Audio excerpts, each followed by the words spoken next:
The Western philosophy, Will Durant, Chapter1, Section2, Socrates. If we may judge from the bust that has come down to us as part of the ruins of ancient sculpture, Socrates was so far from being handsome as ever a philosopher can be. A bald head, a great round face, deep-set staring eyes, a broad and flowery nose that gave vivid testimony to many a symposium. It was rather the head of a potter than that of the most famous of philosophers. But if we look again, we see, through the crudity of the stone, something of that human kindliness and unassuming simplicity which made this homely thinker a teacher beloved of the finest youths in Athens. We know so little about him, and yet we know him so much more intimately than the aristocratic Plato or the reserved and scholarly Aristotle. Across 2,300 years, we can yet see his ungainly figure, clad always in the same rumpled tunic, walking leisurely through the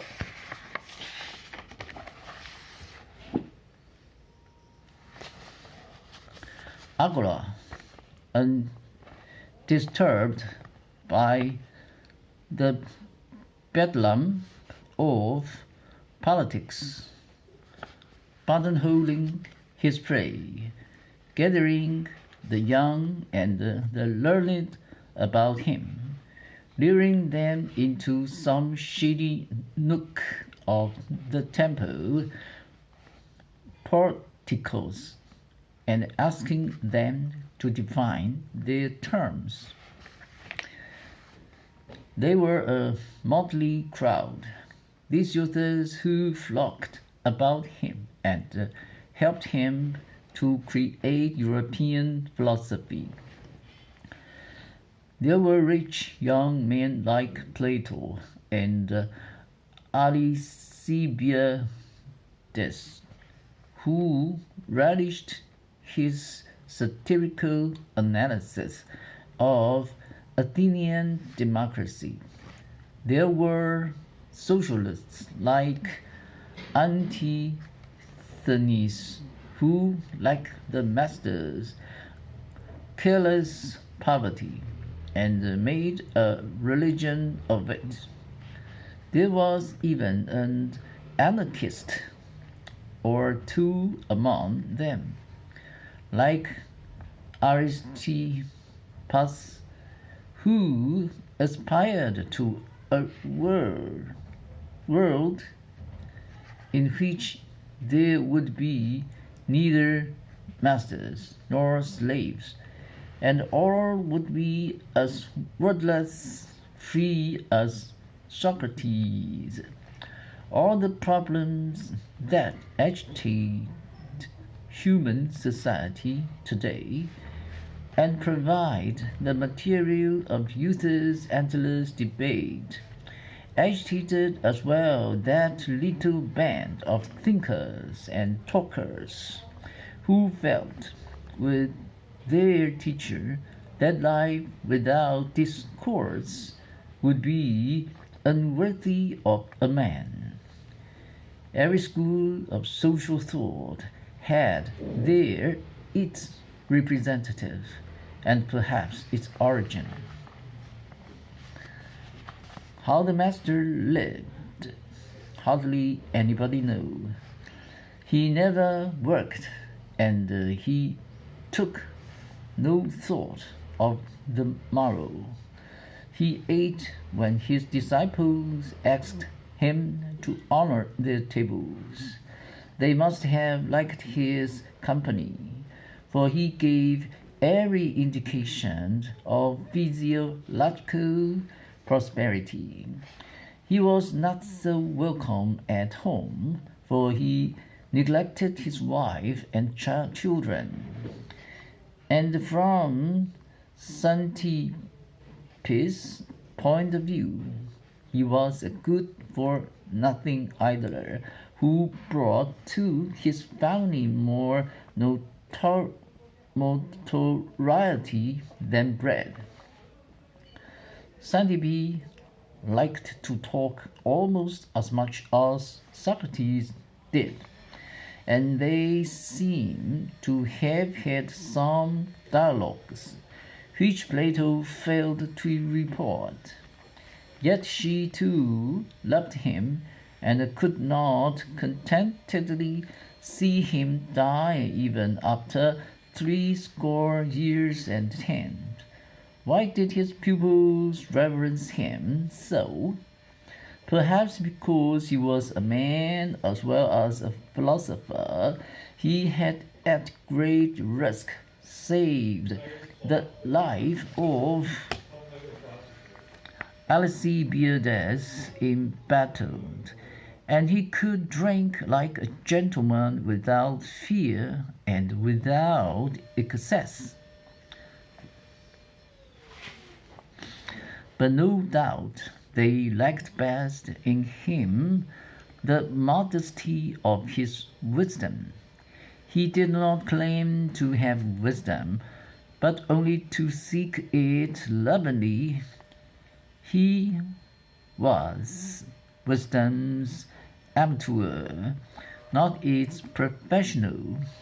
It was said that the oracle at Delphi, with unusual good sense, had pronounced him the wisest of the Greeks, and he had interpreted this as an approval of the agnosticism, which was the starting point of his philosophy. One thing only I know, and that is that I know nothing. Philosophy begins when one learns to doubt, particularly to doubt one's cherished beliefs, one's dogmas, and one's axioms. Who knows how these cherished beliefs became certainties with us, and whether some secret wish did not furtively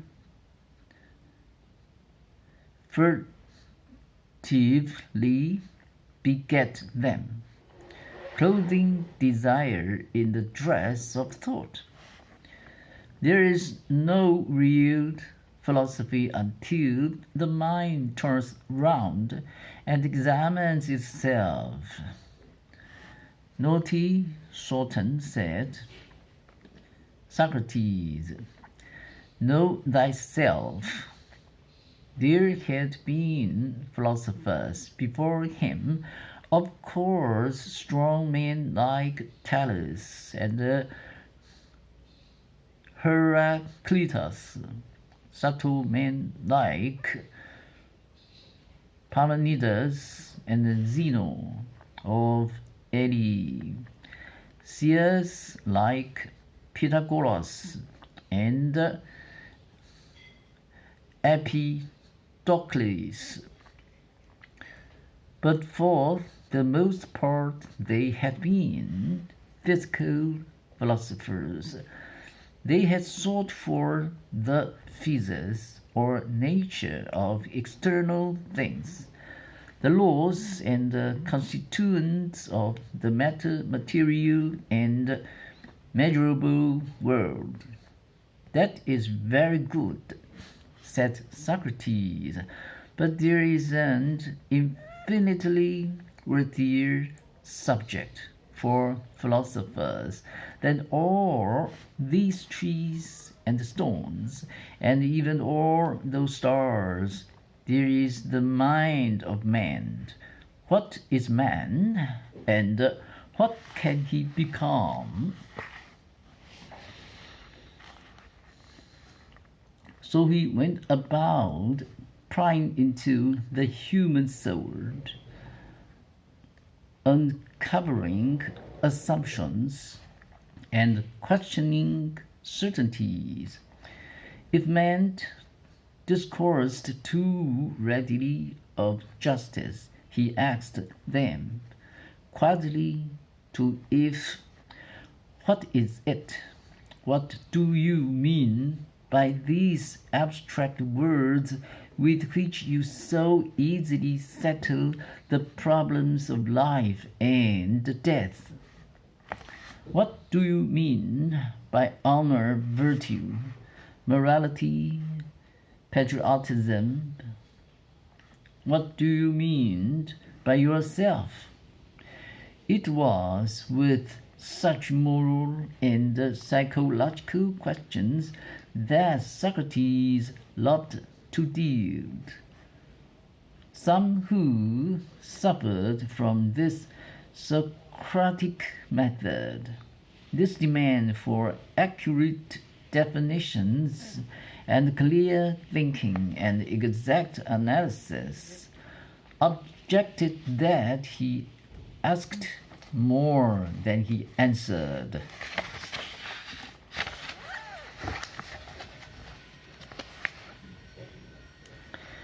And left men's minds more confused than before. Nevertheless, he bequeathed to philosophy two very definite answers to two of our most difficult problems. What is the meaning of virtue?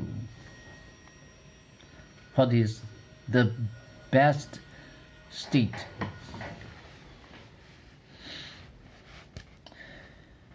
No topics could have been more vital than these to the young Athenians of that generation.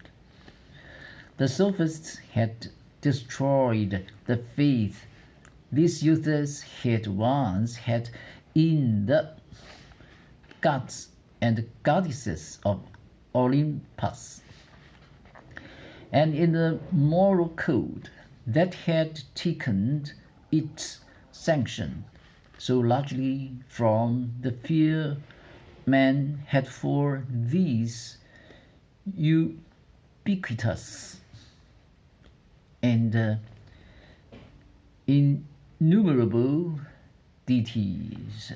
Apparently, there was no reason now why a man should not do as he pleased, so long as he remained within the law. A disintegrating individualism had weakened the Athenian character and left the city a prey at last to the sternly nurtured Spartans. And as for the state, what could have been more ridiculous than this mob-led, passion-ridden democracy? This government by a debating society, this precipitate selection and dismissal and execution of generals, this unchoice choice of simple fanners and tradesmen in alphabetical rotation as members of the Supreme Court of the land. How could a new and natural morality be developed in Athens? And how could the state be saved?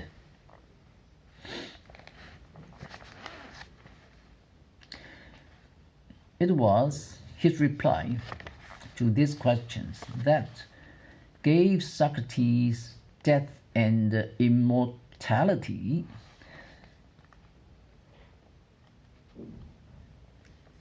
The older citizens would have honored him had he tried to restore the ancient polytheistic faith.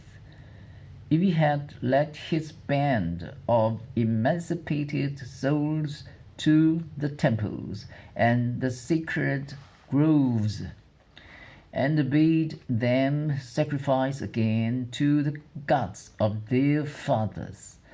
But he felt that that was a hopeless and suicidal policy. A progress backward into and not over the tombs. He had his own religious faith. He believed in one God and hoped in his modest way that death would not quite destroy him.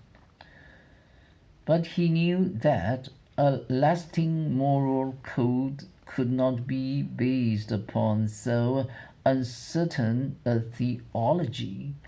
If one could build a system of morality absolutely independent of religious doctrine, as valid for the atheist as for the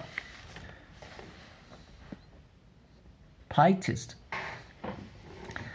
then theologies might come and go without loosening the moral cement that makes of willful individuals the peaceful citizens of a community.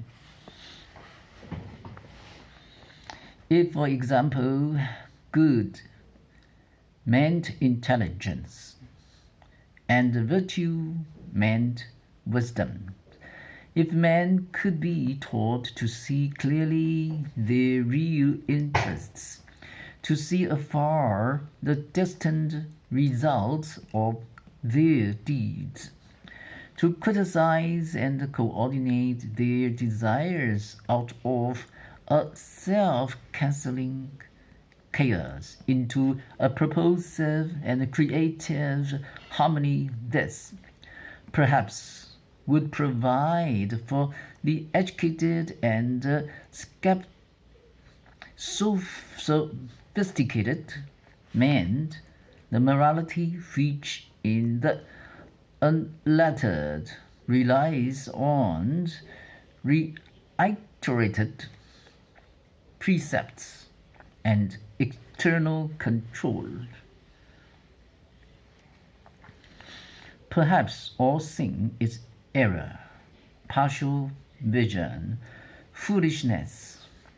The intelligent man may have the same violent and unsocial impulses as the ignorant man, but surely he will control them better and slip less often into imitation of the beast.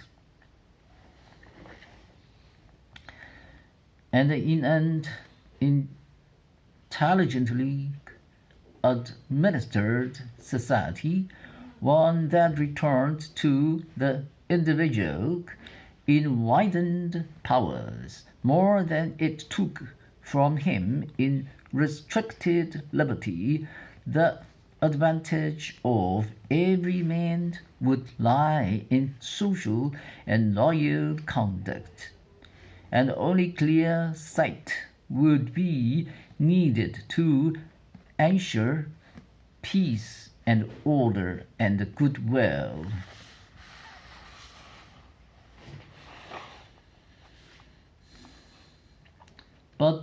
If the government itself is a chaos and an absurdity, if it rules without helping and commands without leading, how can we persuade the individual in such a state to obey the laws and confine his self seeking within the circle of the total good?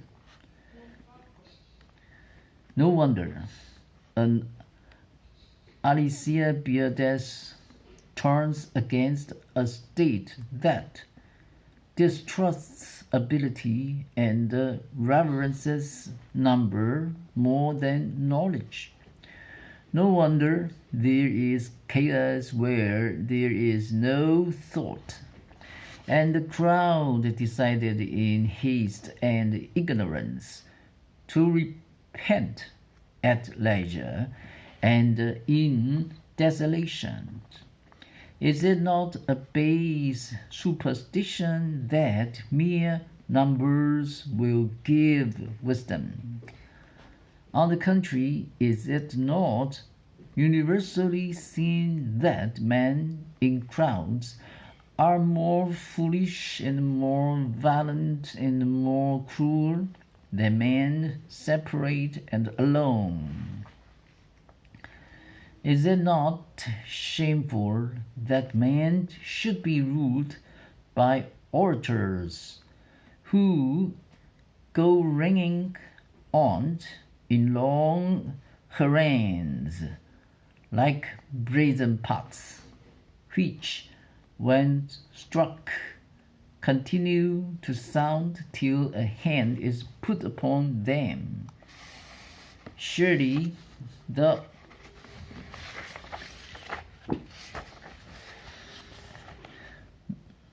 management of a state is a matter for which man cannot be too intelligent, a matter that needs the unhindered thought of the finest minds. How can a society be saved or be strong except it be led by its wisest man?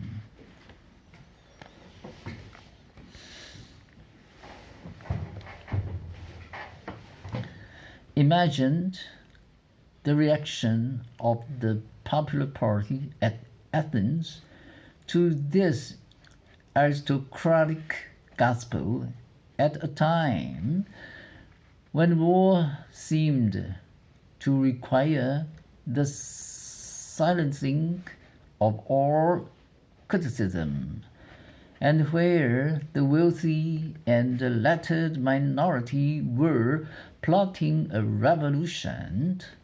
Consider the feelings of Anytus, the democratic leader whose son had become a pupil of Socrates and had then turned against the gods of his father and laughed in his father's face.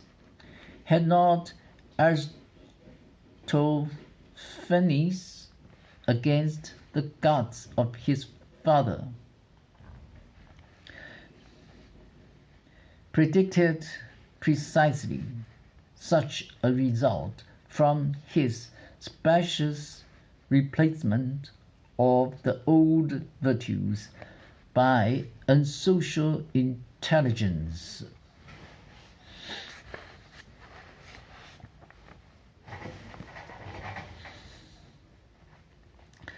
Then the revolution came, and the men fought for it and against, bitterly and to the death. When the democracy won, the fate of Socrates was decided. He was the intellectual leader of the revolting party, however pacific he might himself have been.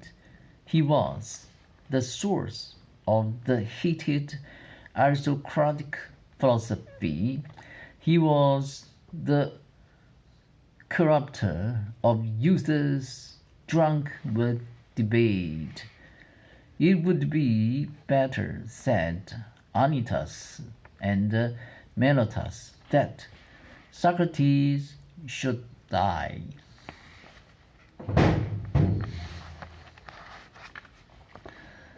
The rest of the story all the world knows, for Plato wrote it down in prose, more beautiful than poetry. We are privileged to read for ourselves that simple and courageous, if not legendary, apology or defense, in which the first martyr of philosophy proclaimed the rights and the necessity of free thought, adhered his value to the state, and refused to beg for mercy from the crowd whom he had always contemned. They had power to pardon him. He disdained to make the appeal. It was singular confirmation of his theories that the judges should wish to let him go while the angry crowd voted for his death. Had he not denied the gods, woe to him who teaches men faster than they can learn.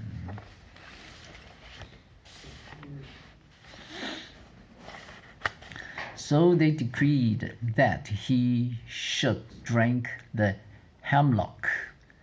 His friends came to his prison and offered him an easy escape.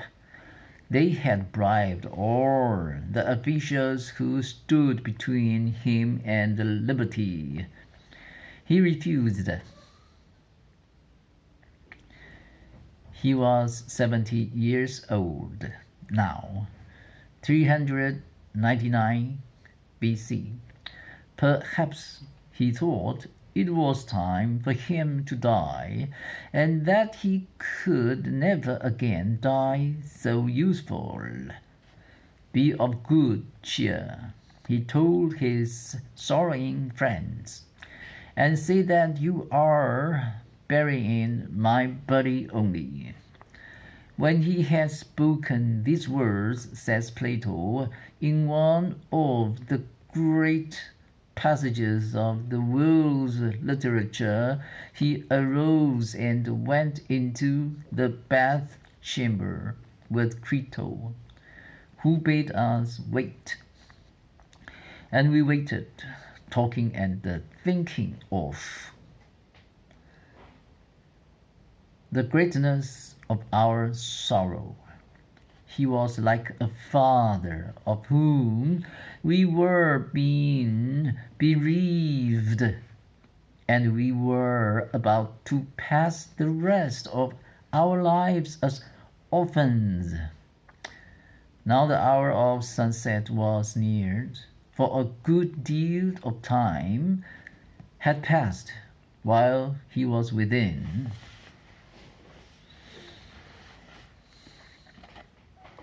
When he came out, he sat down with us again, but not much was said. Soon the jailer entered and stood by him, saying, "To you, Socrates, whom I know to be the noblest and the gentlest and the best of all who ever came to this place, I will not impute the angry feelings of other men who rage and swear at me when, in obedience to the authorities, I bid them drink the poison. Indeed, I am sure that you will not be angry with me. For others, as you are aware, and not I, are the guilty cause, and so fare you well, and try to bear lightly what must needs be. You know my errand. Then, bursting into tears, he turned away and went out. Socrates looked at him and said, I return your good wishes, and will do as you bid. Then, turning to us, he said, how charming the man is! Since I have been in prison, he has always been coming to see me, and now see how jealously he sorrows for me. But we must do as he says. Crito, let the cup be brought. If the poison is prepared, if not, let the attendant prepare some. Yet, said Crito, the sun is still upon the hill-tops, and many a one has taken the draught late, and after the announcement has been made to him, he has eaten and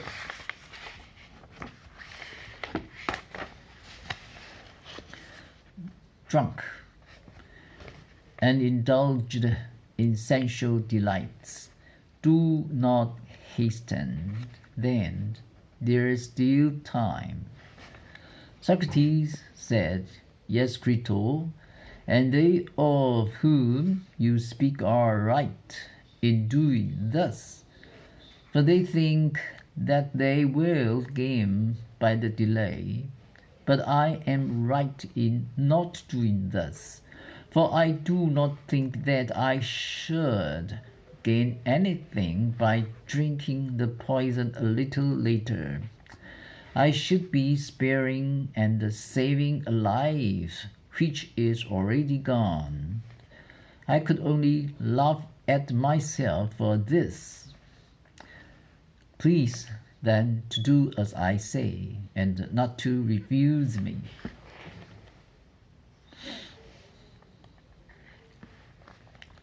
Crito, when he heard this, made a sign to the servant, and the servant went in and remained for some time, and then returned with the jailer carrying the cup of prison. Socrates said, you, my good friend, who are experienced in these matters, shall give me directions how I am to proceed. The man answered, you have only to walk about until your legs are heavy, and then to lie down, and the poison will act. At the same time, he handed the cup to Socrates, who in the easiest and gentlest manner, without the least fear or change of color or feature, looking at the man with all his eyes, as his manner was, took the cup and said, what do you say about making a libation out of this cup to any god? May I or not?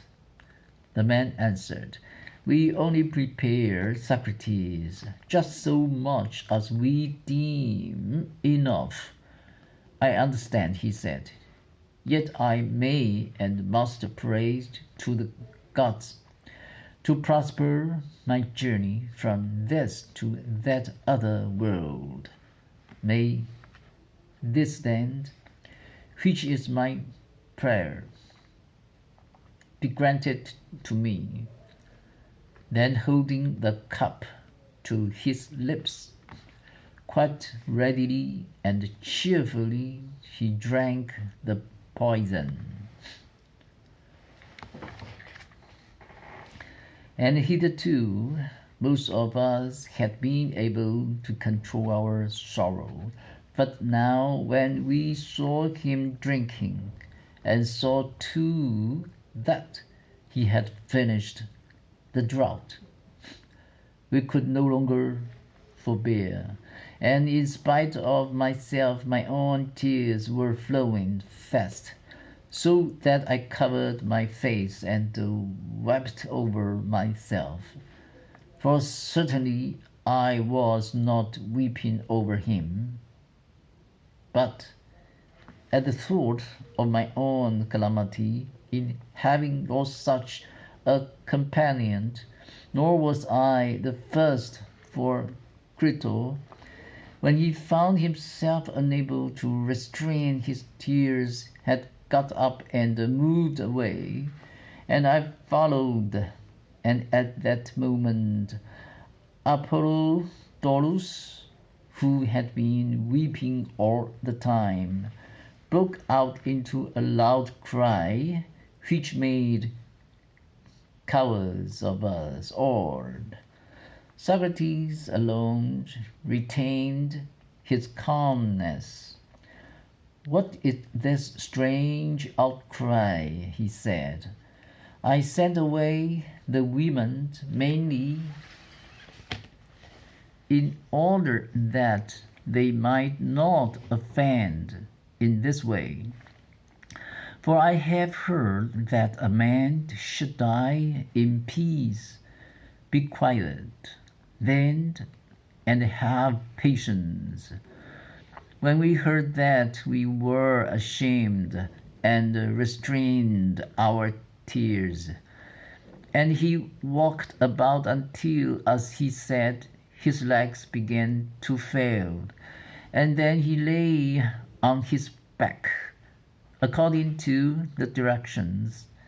And the man who gave him the poison now and then looked at his feet and legs, and after a while he pressed his foot hard and asked him if he could feel, and he said no. And then his leg, and so upwards and upwards, and showed us that he was cold and stiff. And then Socrates felt them himself, and said, "When the poison reaches the heart, that will be the end." He was beginning to grow cold about the groin, when he uncovered his face, for he had covered himself up, and said, they were his last words, "Crito, I owe a cock to Asclepius. You will remember to pay the debt." "The debt shall be paid," said Crito. "Is there anything else?" There was no answer to this question, but in a minute or two a movement was heard, and the attendant uncovered him. His eyes were set, and Crito closed his eyes and mouth. Such was the end of our friend, whom I may truly call the wisest, the justest, and the best of all the men whom I have ever known. The section is over.